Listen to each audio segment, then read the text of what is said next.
Hello students, welcome back to our MCQ series. Today again we are going to discuss the important questions from your CRPC. Clear?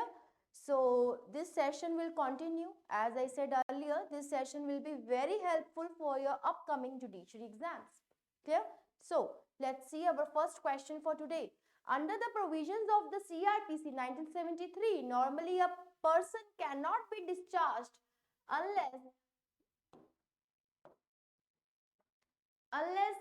the prosecution evidence has been taken and the magistrate considers for the reasons to be recorded that no case is made out against the accused. Which of the following section contains exception to this particular rule?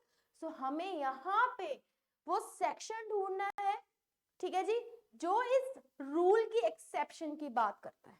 Normally कहते हैं क्या होता है, person can't be discharge under the prosecution evidence, ठीक है, and magistrate considers for the reasons to be recorded that no case is made out और against the accused. ठीक है. सो बट ये बात एज एक्सेप्शन कौन से सेक्शन में लिखी गई है हमने वो देखना है. ऑप्शंस है 239 सेक्शन, 245, 248 एंड 203. सो ये कौन से सेक्शन में बात लिखी हुई है हम देख लेते हैं. आंसर है इसका 245 में ये वाला जो आपका रूल है या प्रोसीजर है इसके एक्सेप्शन की बात करी गई. क्लियर. आगे देखते हैं next question. Which of the following statements does not hold true, यानी कि फॉल्स देखनी है हमने स्टेटमेंट यहाँ पे. Under section 246 of the CRPC 1973, section 246 की हमने देखनी है यहाँ पे. The magistrate can exercise his discretion to allow cross examination or not. The accused cannot cross examine the witness for the prosecution before the charges are made. If the accused pleads guilty, magistrate is bound to record the plea, and if the accused pleads guilty, magistrate is not bound to convict him. हाँ जी, not bound to convict him, bound to record the plea. Accused cannot cross examine the witness for the prosecution before the charges are made. This point. And the magistrate can exercise his discretion to allow cross examination or not. हाँ जी. Which of the following is false under section 246 of the CRPC? Yes. इसका answer देख लेते हैं जी. इसका answer आएगा exactly B will be the answer because this statement is false, because accused can cross examine the witness for the prosecution before the charges are made. Clear? Now next question. Which of the following statement holds true under section 248 of the CRPC? The magistrate does not have the power to discharge the accused. The section will apply when some evidence has been let in and such evidence is not satisfactory. This section does not apply in the case of prosecution cannot produce any evidence. The magistrate does not have power to pass sentence on the accused. हाँ जी, इसका answer क्या रहेगा? कौन से statement true है आपके section 248 के तहत? इसका आंसर जी रहेगा आपका B. The section will apply when some evidence has been let in and such evidence is not satisfactory. ठीक है जी. तो ये स्टेटमेंट ट्रू है, बाकी कोई भी आपकी ट्रू नहीं है. Section will apply when some evidence has been let in and such evidence is not satisfactory. Clear. Now discharge of the accused under section 249 is considered to be acquittal for the purpose of section 300 of CRPC, is based on the merits of the case, acts as a bar or filing second complaint, need not be done in the case the complainant dies. हाँ जी, discharge of the accused, इसका जी आपका answer रहेगा D. Need not be done in the case complainant dies. ठीक है जी, इसका ये है मतलब. आगे चलते हैं, हम देखते हैं.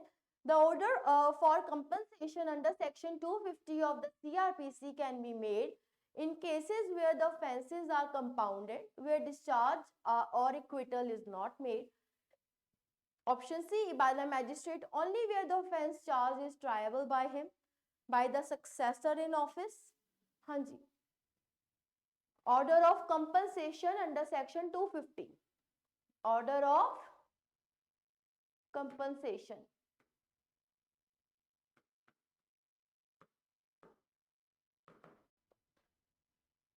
इसका आंसर जी आपका रहेगा by the magistrate only where the offence is charge is triable by him, वो ही है जो ऑर्डर कंपनसेशन का कर सकता है. ठीक है, यहाँ पे कह रहे हैं cases where offences are compounded, but of course की बात है जो कंपाउंडेबल ऑफेंसेस होते हैं कंपनसेशन तो वहीं पे होगी. बट 250 क्या बात कर रहा है, वो इसके अकॉर्डिंग तो जस्ट लेमैन बात करी हुई है. ठीक है, वेयर डिस्चार्ज और acquittal is not made, compensation की वहां कह रहे हैं no, by the magistrate only because where the offense charge is triable by him only, he can make the order for compensation under section 250 of the CRPC. Clear? Next question. An order under dash section देखना हमें of CRPC acts as the bar under section 300 of the code to the trial of the accused for the same offense. So trial हो रहा है जी for the same offence के लिए. कौन सा order जो है, कौन सा सेक्शन है जो एज अ बार काम करता है, ये आप इसको ऐसा सेक्शन को याद कर लीजिए. सेक्शन 256, हाँ जी 256 होता है आपका, which act as the order of 256 act as a bar under section 300 of the CRPC. Clear? Now, the magistrate at his discretion can allow the complainant to withdraw the complaint and acquit the accused in the cases of warrant case, summon case, both A and B, neither A nor B. हाँ जी. The magistrate at his discretion can allow the complainant to withdraw the complaint and acquit the accused. कौन से cases में ऐसे हो सकता है जहां पे मैजिस्ट्रेट की डिस्क्रिशन होती है और वो अलाउ कर देता है कंप्लेनेंट को कि वो विड्रॉ कर ले कंप्लेंट को और एक्यूज को वो एक्विट कर देगा. Warrant case, summon case, both A and B, neither A nor B. देखो वारंट केस तो आपके सीरियस ऑफेंसेस होते हैं, पता ही आपको है ना, हमने इसका डिफरेंस भी बहुत अच्छे से कर रखा है, वीडियो है इस चैनल पे आप देख सकते हो. इसका जी आंसर आपका आएगा B, because summon case are for the non serious offences. इस केसेस में है वो मैजिस्ट्रेट डिस्क्रिशन के साथ कह सकता है कि कंप्लेनेंट को क्या विड्रॉ कर लो, जितनी आपकी कंपनसेशन बनती है हम दे देंगे, और एक्यूज्ड को वो क्विट कर देगा. ठीक है, हमने पढ़ा था यहाँ डिस्चार्ज नहीं होता, यहाँ इक्विटल लग जाता है. ठीक है ना. हाँ जी. Next, in which of the following cases it was held that the defect resulting from the non-compliance of section 275 in the absence of the actual or possible failure of justice is curable under section 464 and 465 of the CRPC. कह रहे हैं अगर absence हो जाए, ठीक है, absence of actual और possible failure of justice is curable now under section 464 and 465. कौन से cases में from non-compliance of section 275. So we have to see the case Nansing versus Nansing, Ram Dayal versus Municipal Corporation of Delhi, Abdul Rahman versus Emperor Ranjit Singh versus State of UP. कौन से case में बोला गया था?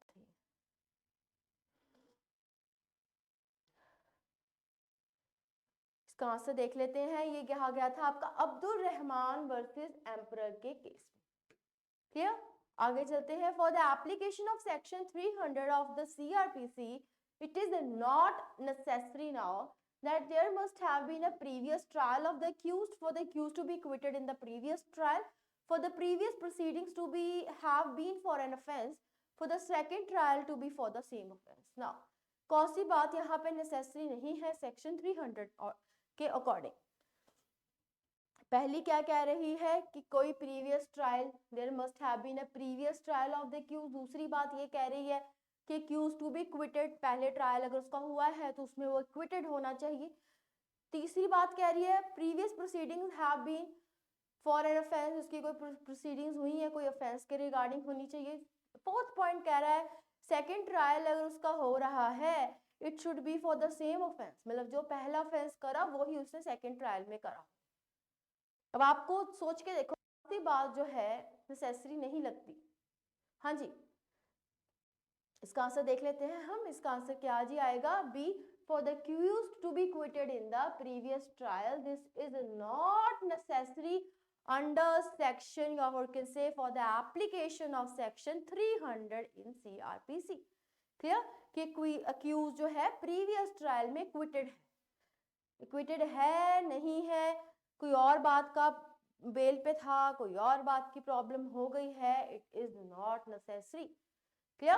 Now an advocate who is accused, okay, of criminal offense is entitled to conduct his own defense, of a criminal offense is not entitled to conduct his own defense, with others of a criminal offense is not entitled to appear at the trial as a counsel for his co-accused, okay, with others of criminal offense is entitled to appear at the trial as counsel for his co-accused। हाँ जी,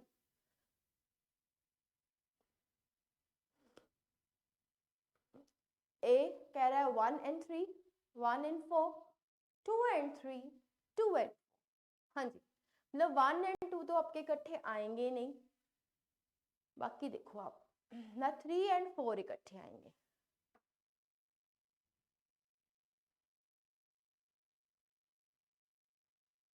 इसका answer क्या रहेगा, option A 1 and 3 कि yes who is accused he is entitled to conduct his own defence, ठीक है, but of course ही बात है नॉट एंटाइटल्ड ऑपोजिट स्टेटमेंट है, with others is not entitled to appear at the trial as counsel for his co-accused। हाँ जी, बाकी के अपने co-accused के लिए वो entitled नहीं है appear होने के, अपने के लिए he is liable। clear? now that's all for today। हमने 10 questions और कर लिए हैं, so आगे फिर हम 10 questions और लेके आएंगे आपके लिए।